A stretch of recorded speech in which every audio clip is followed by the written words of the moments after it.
Olá, meus amigos, sejam bem-vindos a mais um dos nossos encontros aí de direito tributário.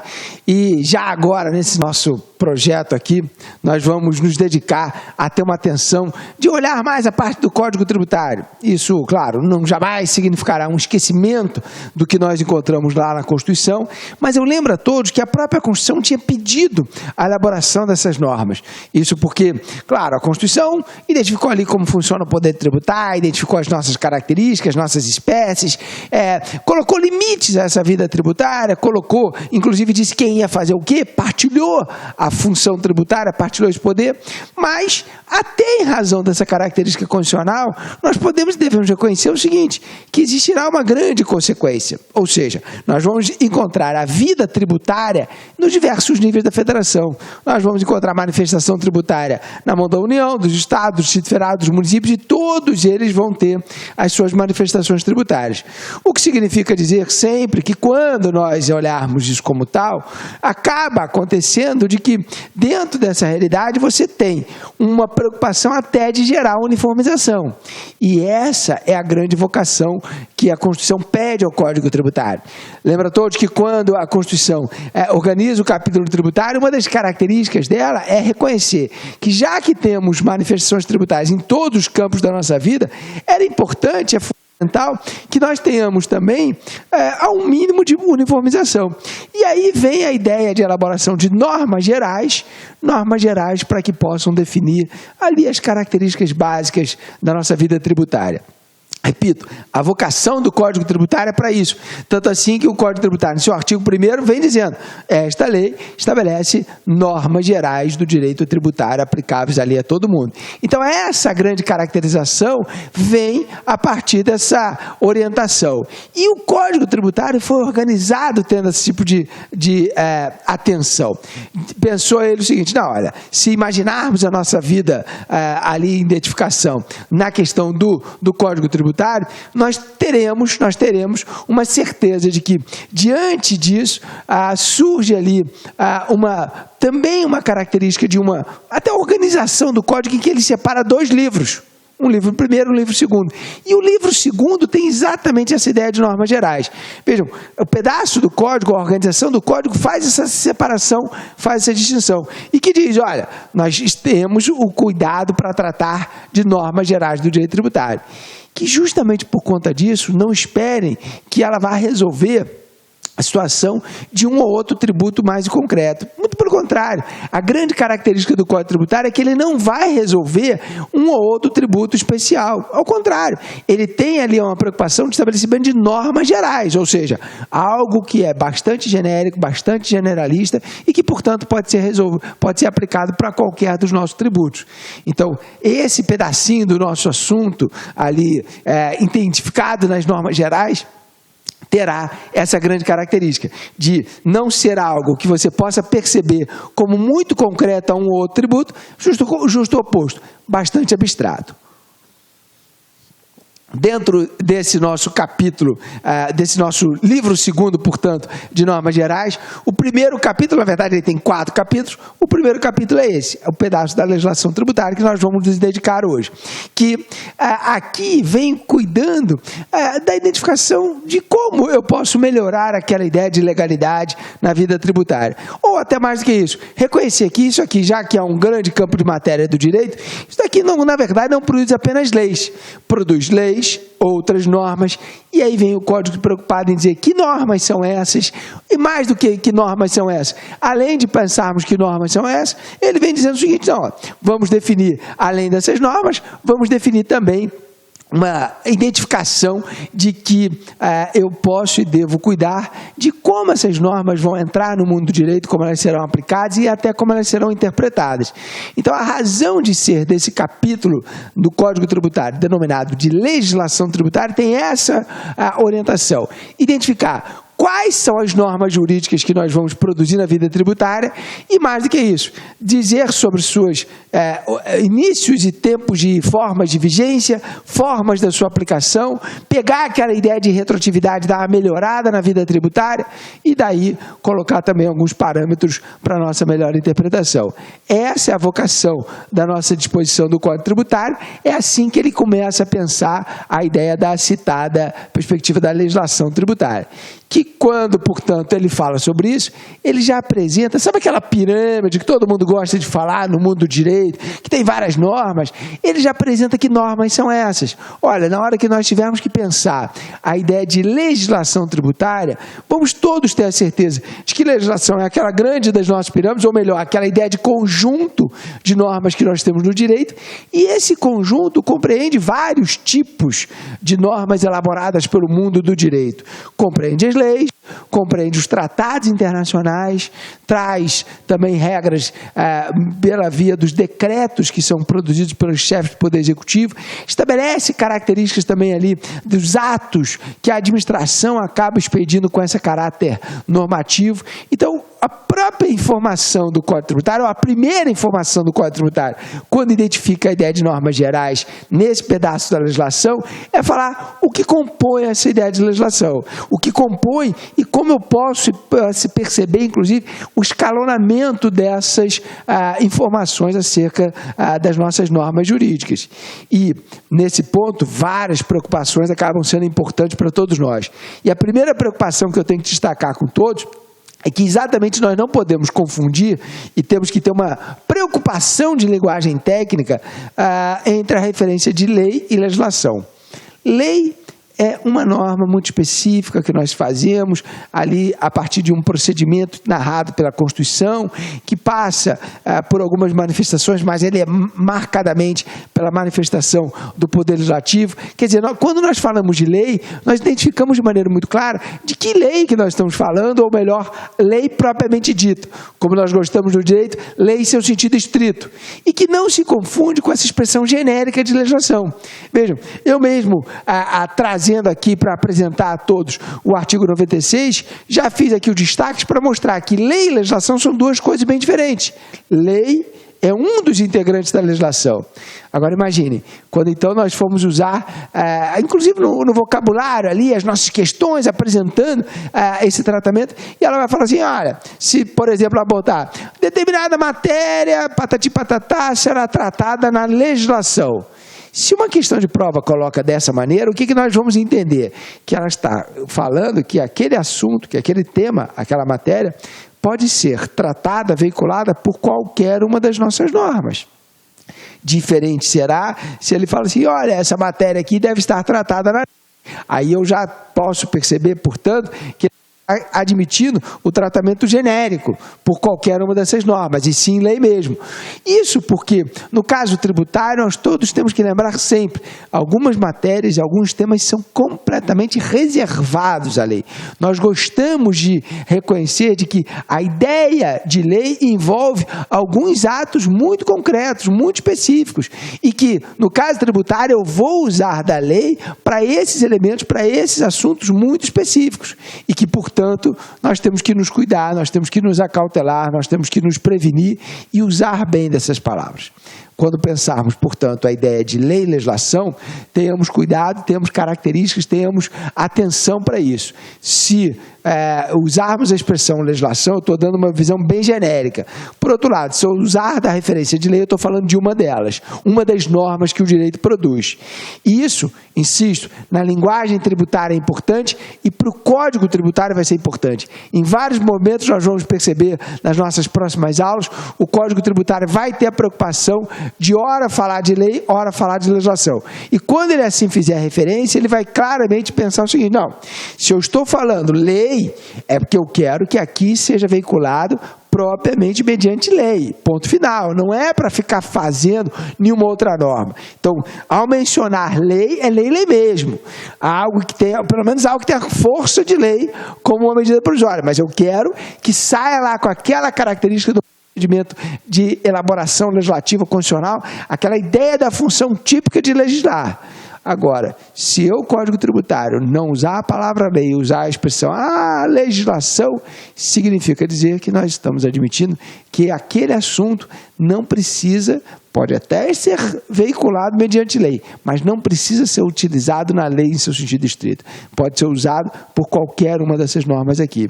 Então, vários cuidados todos nós temos que ter. E o primeiro cuidado é exatamente esse: usar adequadamente a expressão lei e legislação, e mais do que isso, perceber que o Código Tributário vai ter esse emprego. Ele será muito atencioso em dizer quando ele está fazendo referência à lei e quando ele está fazendo referência à ideia de legislação. Isso vai ficar muito patente, muito evidente no nosso Código Tributário Nacional.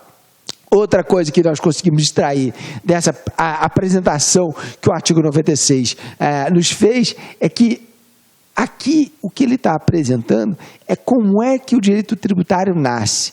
Algo que no direito em geral, aí é o direito como um todo, nós gostamos de dizer que são as chamadas fontes formais do direito. Quer dizer, é claro que o direito usa de elementos bem próprios ali do nosso dia a dia, da nossa vida material ali, os fatos econômicos, os fatos sociais. No caso tributário, muitos fatos econômicos, diga-se de passagem. Agora, mais do que nunca, nós temos que saber que o direito não é só fato. O direito não está só pegando aquilo que está acontecendo ali na esquina. Para que o direito possa existir, ele precisa ter essa formalidade. Daí porque nós identificamos as ideias de fontes formais. Claro que algumas são mais importantes que outras, até nós damos um certo grau, até de uma graduação, para ser bem honesto com vocês, de falar de fonte primária e fonte secundária. E nesse ponto fica bem evidente quais são essas fontes que o direito tributário está reconhecendo e tratando. Ele está dizendo, olha, eu estou falando das leis, dos tratados, dos decretos e das normas complementares. É claro que a lei e o tratado internacional têm um peso maior, é o que nós vamos chamar sempre de fonte primária.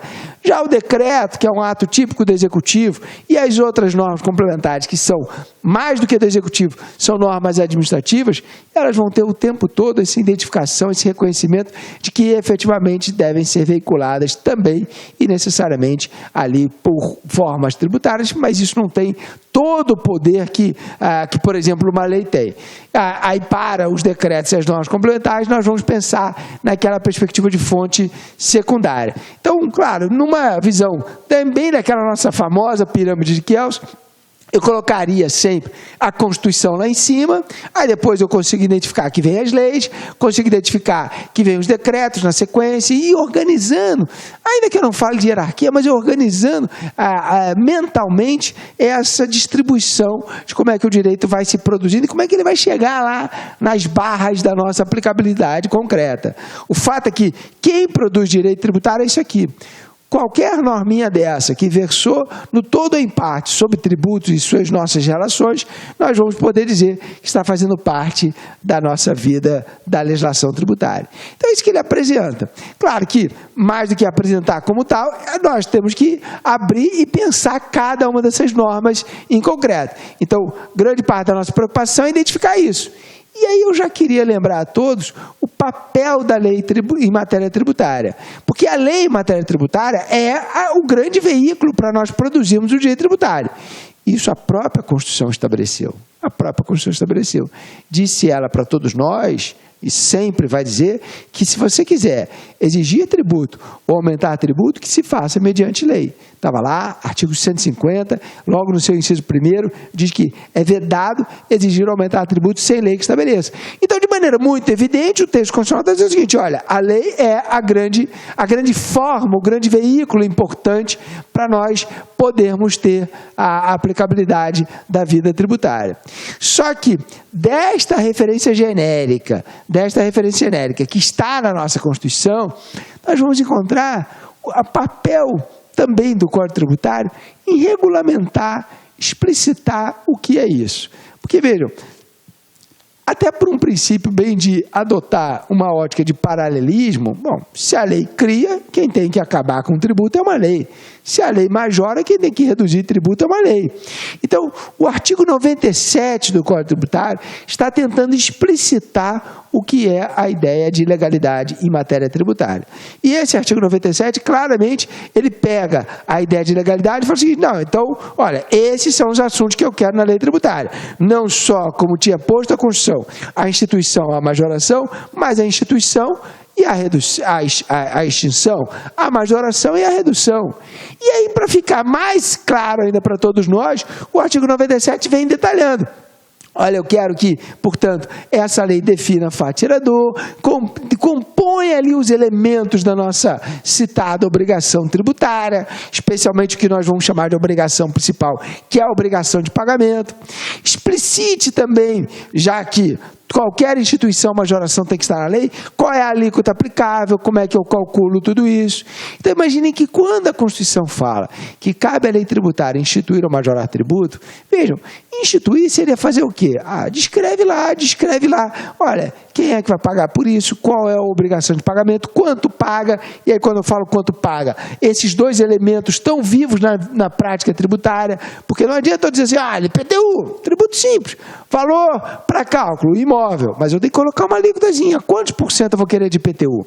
Vejam, também não adianta eu colocar só, não, você me paga 0,5% de IPTU, sem eu dizer sobre que valor isso vai incidir. Por isso a base de cálculo. Por isso todos esses elementos têm que estar na lei. Então o que fez o artigo 97 foi pegar aquela ideia da Constituição e melhorar, explicar que, olha, não é só a referência genérica a uma lei na hora de instituir ou de majorar um tributo. Qualquer instituição ou majoração de tributo precisa de lei, mas entendamos, por favor, lei nesse sentido, nessa adoção de referências a um momento em que você tem a imposição da consequência tributária, mas ali você percebe quais são os assuntos que essa lei vai ter que trazer. E, claro, que esse artigo 97 está muito preocupado com essa, não só aparecimento da vida tributária, mas com as modificações dali para frente. Para ficar bem claro que, na hora que você for mexer em qualquer elemento tributário, que se mexa mediante lei. E, especialmente, na hora que você for aumentar o tributo para o particular, que faça mediante lei. Vejam, o nosso artigo 97 é claramente preocupado com isso. Tanto assim que ele vai chegar lá no parágrafo 1º e vai dizer assim, não, olha, qualquer majoração deve ser feita mediante lei. Só que aí, ele mesmo, o Código Tributário, lá na inocência dos anos 60, já pensava algumas outras consequências. Pensava o seguinte, olha, não podemos confundir aumento de tributo propriamente dito com momentos em que nós temos aqui, por exemplo, uma mera atualização daquelas bases que servem de cálculo. É só pensar, por exemplo, o que vai acontecer no caso do IPTU. Já que eu usei da referência do IPTU, pensemos aqui a vida do IPTU. O que acontece de um ano para o outro no IPTU? Porque se eu for me lembrar, ali naquelas viradas de ano, especialmente no finalzinho de dezembro, alguém vai lendo o jornal assim, o IPTU do próximo ano foi aumentado em tantos por cento. Isso é muito comum, todos os municípios praticamente fazem isso. Mas, na verdade, o que a maior parte dos municípios adota de padrão? E eu estou só ilustrando o IPTU porque é o tributo próximo da nossa vida. O que a maior parte dos municípios adota de padrão? Ele vai dizer o seguinte, não, ele vai produzir um cadastro imóvel. Então, o próprio município tem um primeiro esforço em cadastrar os imóveis.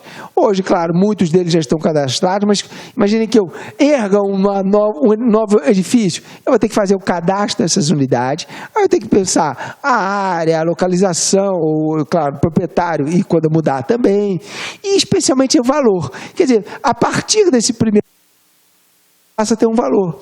E aí o que acontece de um ano para o outro? Mexe na estrutura dessa definição de valores. A definição de valores já está lá posta. O que vai acabar acontecendo nessa prática é que, efetivamente, nós vamos ter os nossos municípios pegando aquele valor que já está lá cadastrado e atualizando de um ano para o outro. Pega a inflação daquele ano e fala assim, quanto teve de inflação esse ano? Foi o quê? 5%, 4%, 6%? Vamos atualizar isso de um ano para o outro. Então, quando alguém pensar o que funciona como sendo a lógica de uma atualização, é isso. Isso daí o próprio código vai dizer, não é aumento de tributo. E por que a importância disso? Basta forçarmos no que nós estávamos falando. Toda majoração de tributo tem, toda e qualquer majoração de tributo tem que vir por lei. Agora, até um sentimento que você está pagando mais, mas está aqui. o 97 no seu parágrafo 2º, dizendo o seguinte: olha, isso não é aumento de tributo. Na verdade, nós não estamos aumentando tributo, nós estamos só atualizando aquele valor a partir dos nossos padrões ali de correção monetária.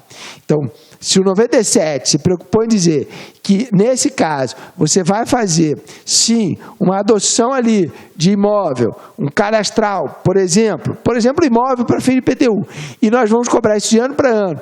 Quando você quiser modificar mesmo o valor do imóvel, você modifique por lei.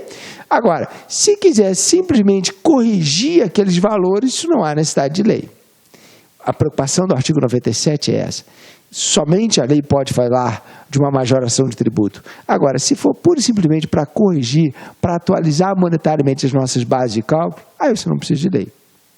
O que, por outro lado, nós começamos a testemunhar é que qual é o índice que o município vai usar nesse momento. Porque o grande problema poderia passar a ser esse. Não, o município não está aumentando nada, estou só atualizando. Então, a partir de que índice? A partir de que mensuração? Então, a grande preocupação primeira foi imaginar o seguinte: já que é papel do município fazer esse processo de atualização, vamos imaginar como ele está fazendo essa atualização. E o que testemunhamos, isso lá no final do século passado, nos anos 90, e mais recentemente também, agora com um novo momento aí, não de uma inflação como era no passado, mas algo ali um pouco mais inflacionário, que os municípios em geral começavam a adotar. Eu estou atualizando atualizava em 5, outro em 4, outro em 6, e até que alguém atualizou em 10. Aí alguém parou e pensou o seguinte: peraí, deixa eu ver qual foi a inflação. Será que a gente viveu esses 10% de inflação? E, em razão disso, o Superior Tribunal de Justiça veio com essa velha informação aqui, que tem o tempo todo é recuperada. Diz a súmula 160 do Superior Tribunal de Justiça que é defeso, é vedado, é proibido, é terminantemente inaceitável que o município atualize as bases de cálculo num percentual superior ao índice de inflação. Então, vejam, primeira grande atenção nesse nosso cenário aqui. Não há dúvida de que nós temos a necessidade de separar, quando eu estou falando de majoração em si de tributo, de, eventualmente, de atualização dos elementos. Se for majoração mesmo, mediante lei. Se for mera atualização dos valores que já estão cadastrados, isso você pode fazer de maneira mais automática, pode fazer de maneira mais simples. Agora, você, especialmente o município, ou quem sabe até o Estado, na hora que for produzir isso, lembre o seguinte: não é você que define o índice oficial de inflação.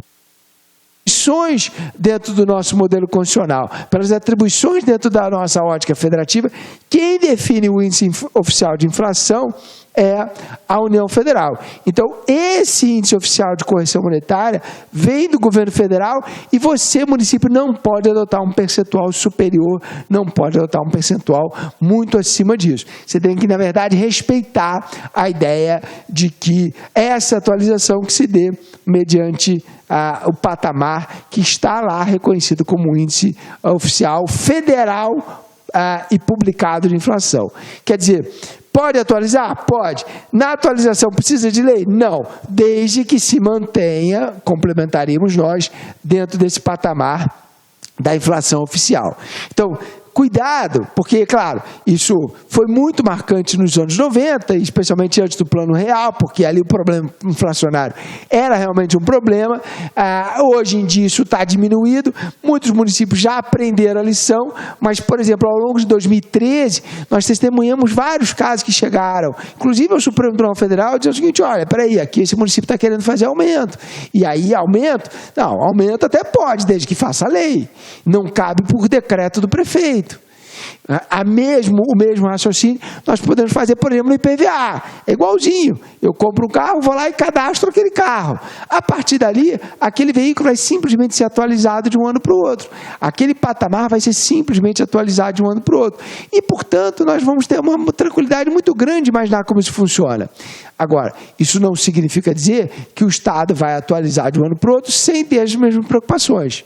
A súmula fala de IPTU, fala de município, porque foi aí onde teve a maior intensidade de problemas e foi ali que o tribunal acabou ponderando. Mas o raciocínio é igual também para o campo dos estados, como poderia ser também para a União Federal. Só que, claro, aí não faz muito sentido a União Federal atualizar num patamar diferente do que ela mesma está produzindo. Então, esse olhar, essa atenção que nós acabamos precisando lançar acerca disso. Então, nesse contexto, quando imaginarmos como tal, nós temos que ter essa preocupação e esse olhar é importante em relação a uma interpretação primeira a partir desse artigo 97. Agora, se não for atualização monetária, não tem jeito. Qualquer modificação, qualquer mexida, qualquer alteração na estrutura do tributo tem que ser feita mediante lei. E que nesse ponto nós temos que lembrar de uma característica constitucional. Se eu estou falando que tem que ser feito mediante lei, leia-se lei ordinária, porque o padrão é usar da lei ordinária. E que nesse ponto, outra atenção que nós temos que recordar é que não saio usando lei complementar quando precisar. Eu só vou usar de lei complementar quando a Constituição me exigir. E que também nós temos que lembrar, afastar uma velha e equivocada frase.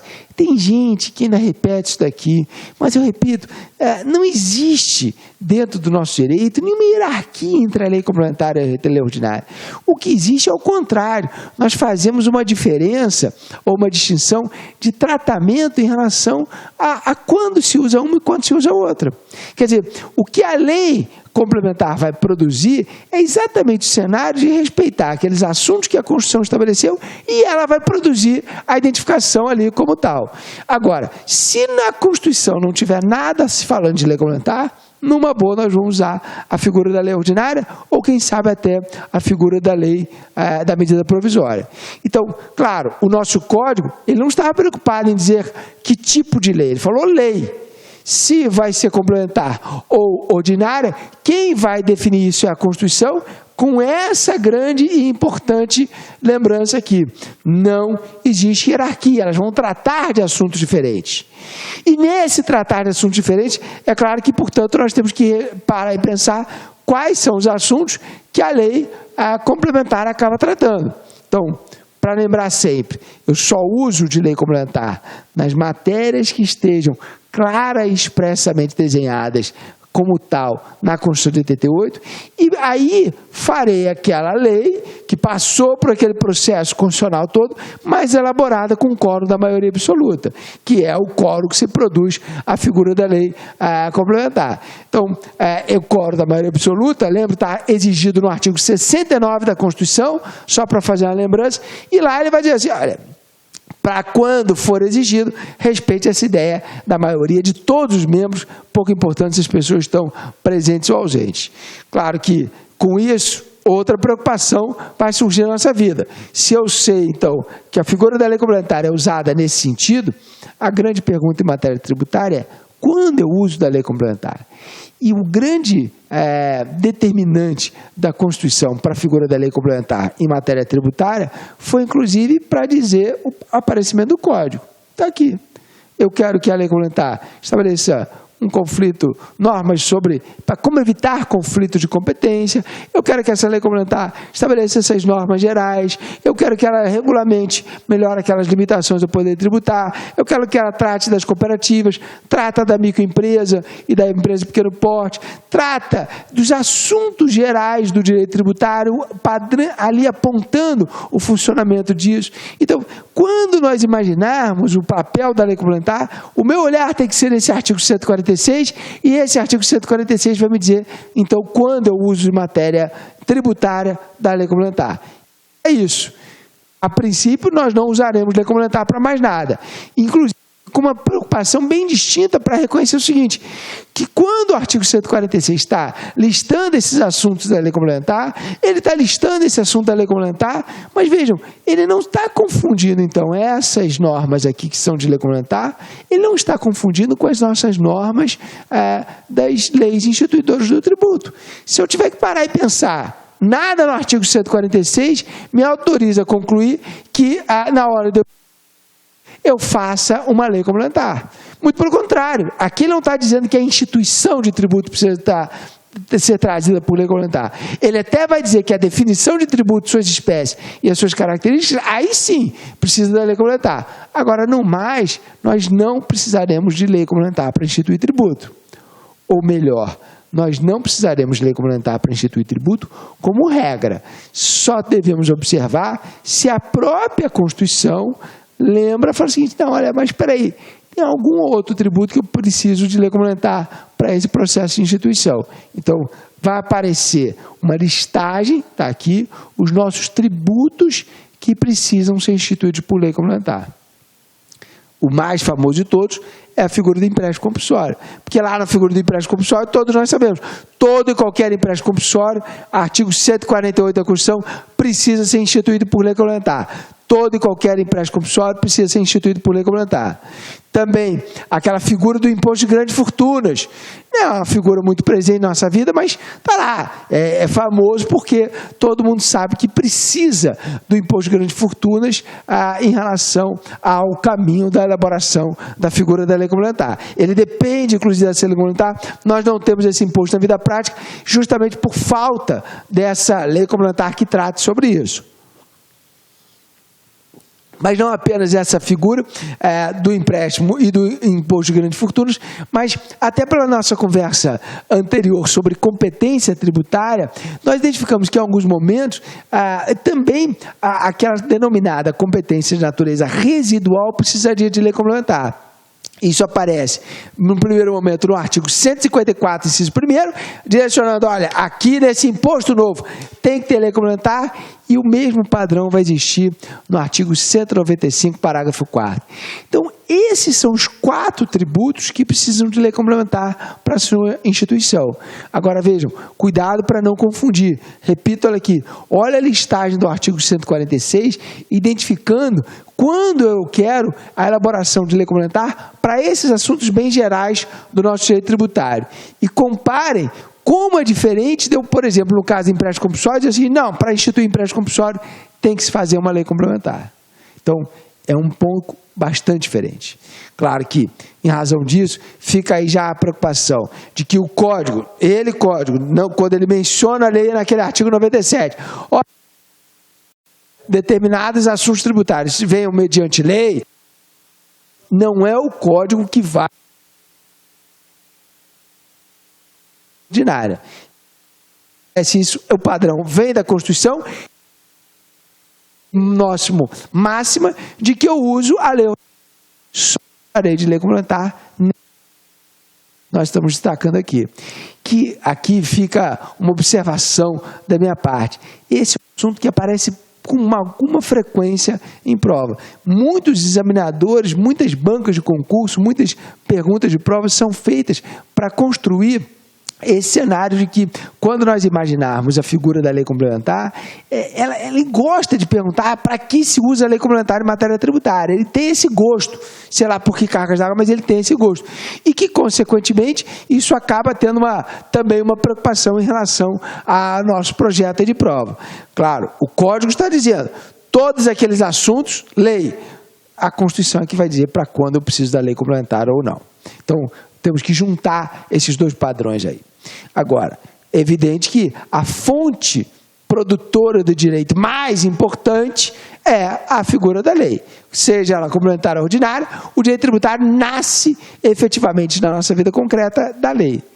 Só que isso não significa dizer que seja a única fonte. Como o próprio artigo 96 já tinha apresentado, nós teremos outras fontes, tantas que podem tratar sobre matéria tributária. E a preocupação do Código foi dizer como funcionam essas outras figuras. Por exemplo, ele vai estabelecer para todos nós a figura dos tratados internacionais. Que aqui, quando pensamos em tratados internacionais, ele tem alguma importância até muito grande em matéria tributária em razão do que aparece no nosso artigo 98 lá do CTN. Porque diz esse artigo 98 do Código Tributário que os nossos tratados internacionais, eles são postos, sim, numa posição de maior importância, porque eles vão ter uma posição de certo desequilíbrio, na medida em que eles vêm, quando produzidos, vejam, eles revogam e modificam a legislação interna. Olha o chamariz que o próprio Código Tributário está dando. E não apenas por isso, ele tem que ser observado pelas normas futuras. Então, por força desses dois momentos aqui do próprio artigo 98, quando ele destaca, olha, peraí, a matéria que vai vir para o tratado é tão importante que você tem que prevalecer, tem que privilegiar aquilo que está vindo do Código. E, nesse campo, o Código Tributário Nacional falou assim, não, então vamos reconhecer essa posição mais importante dos tratados. Vamos dizer que esses nossos tratados assumem a posição, inclusive, acima das leis. Eles são supralegais. Quer dizer, se eu voltar naquela nossa visão da ideia piramidal, claro, eu poderia colocar perfeitamente, tem a Constituição, sempre a norma mais importante. E mesmo antes da lei vem os tratados, por força desse artigo 98. Todo mundo, e o Supremo Tribunal Federal é muito preciso nesse ponto, vai destacar, vai dizer, vai apontar para todos nós que esses nossos tratados assumem essa posição de destaque, ou seja, eles estão numa tese aí de supralegalidade, predominando sobre todas as outras normas. Claro que alguém pode ficar um pouco assustado com isso, mas eu lembro a todos que um tratado em matéria tributária, ele vai cuidar de assuntos muito específicos. Ele vai cuidar, por exemplo, quando o Brasil celebra lá um acordo para fazer um comércio mais favorecido com um determinado país, ele vai dizer o seguinte, não, olha aqui, né, na hora que fizermos esse comércio internacional, então vamos combinar o seguinte, você tira um pedaço da carga tributária daí, eu tiro um pedaço da carga tributária para aqui e pronto. Aquele ato de comércio vai ser favorecido. Agora, vejam por que isso tem que prevalecer. Porque o presidente da República foi lá fora, negociou com o chefe de Estado do país Z e estabeleceu ali um acordo comercial. Na verdade, assim de maneira bastante técnica, não seria nem adequado eu dizer que eu estou revogando as normas internas, porque o imposto de importação vai continuar funcionando para todos os outros. É que naquele caso nós vamos deixar de aplicar cegamente as normas do imposto de importação e vamos observar os termos daquele tratado. Então, o tratado internacional em matéria tributária, ele é quase um tratado que é chamado de tratado-contrato, ou um tratado-pacto, em que eu junto lá com determinada outra nação e combino alguma questão tributária entre nós. Não é aquela grande ideia, como todo mundo deve conhecer, o famoso Pacto de São José da Costa Rica, que traz direitos para todo mundo. Não, são combinações muito pontuais desse comércio internacional, de situações pontuais entre os países que envolvidos. E assim a gente vai viver. Nós não vamos avançar para imaginar que, no final das contas, teríamos ali algo de muita pontualidade, falar, não, olha aqui, olha só. É só um tratamento bem específico mesmo. Então, quando pensar, vamos sempre reconhecer essa importância dada aos tratados por conta desse artigo 98 e justamente por isso, em razão dessa importância que vem do artigo 98, tenhamos também cuidado de lembrar como um tratado é feito. Porque quem celebra um tratado é o presidente da República, mas ele não está valendo imediatamente. Tem que ser ratificado pelo Congresso Nacional. Então, eu vou ter um presidente indo lá assinando, depois manda ao Congresso Nacional que ratifica. Vai sair um decreto do Congresso Nacional, chamado decreto legislativo, para dizer, fizemos um tratado. E aí depois o presidente da República ainda chega para todos nós e fala assim, olha, fiquem atentos, porque nós temos uma norma interna. Então ainda sai mais um decreto do presidente ratificando a existência daquele tratado. Então, esse que é o procedimento que nós chamamos de um procedimento de internalização dos nossos tratados, eles devem ser observados com muito carinho, com muita atenção, porque efetivamente desse procedimento de internalização, o que acaba resultando, acaba sendo produzido, é que realmente os nossos tratados serão produzidos, serão celebrados com essas atenções todas e que acabará o presidente da República tendo esse poder de fazer essas combinações específicas. Agora, dentro daquela nossa, repito eu, visão mais organizada das nossas normas, eu tenho que reconhecer que o tratado está num nível acima das normas. Não eventualmente falando de uma hierarquia, mas ele tem um predomínio sobre todas as normas internas.